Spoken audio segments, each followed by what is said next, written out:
বাংলাদেশের সংখ্যালঘু হিন্দুদের পাশে বিজেপি সরকার। ব্রেকিং নিউজ, বাংলাদেশের পরিস্থিতি নিয়ে এবার দিল্লিতে সর্বদলীয় বৈঠক। মন্ত্রী রাজনাথ সিং সরাসরি দেখতে পাচ্ছেন স্বরাষ্ট্রমন্ত্রী অমিত শাহ থেকে প্রধানমন্ত্রী। বাংলাদেশের হিন্দুদের এবার থাকার ব্যবস্থাও রীতিমতো ভারত সরকার ব্যবস্থা নেবে। আতঙ্ক বিরাজ, কিন্তু উত্তপ্ত পরিস্থিতি দেখা যেতে পারে বা দেখা যাচ্ছে যে বাংলাদেশের ঘটনাগুলো ঘটেছে তার পুরোপুরি দায়ী শেখ হাসিনা। যেভাবে ছাত্র গুলিবিদ্ধ হয়ে যে খুন হয়েছিল, শেখ হাসিনার প্রশাসনের ওপর কিন্তু রাজ্যের মানুষ থেকে সারা দেশের মানুষ একেবারে ক্ষিপ্ত হয়ে বাংলাদেশের ঘটনা নিয়ে এবার সর্বদলীয় বৈঠক। বিজেপির একাধিক মন্ত্রিত্ব উপস্থিত রয়েছেন, দেখতে পাচ্ছেন দর্শক বন্ধুগণ।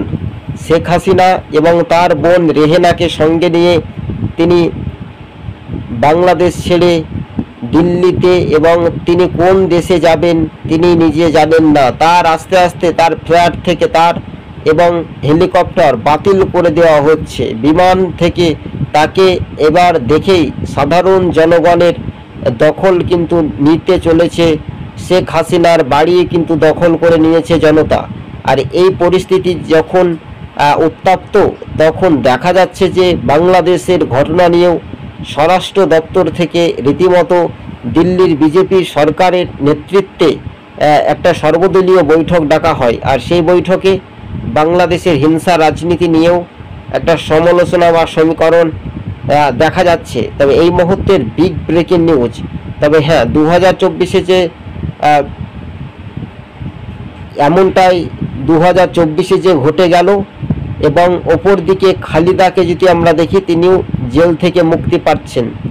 রাষ্ট্রপতির কাছে যখন পদত্যাগ, দেশের একজন প্রধানমন্ত্রী ছিলেন, বাংলাদেশের শেখ হাসিনার অবস্থা এখন ডিজিটাল গাদের মতো, তাই কেঁচো করতে কেউটো বার হচ্ছে।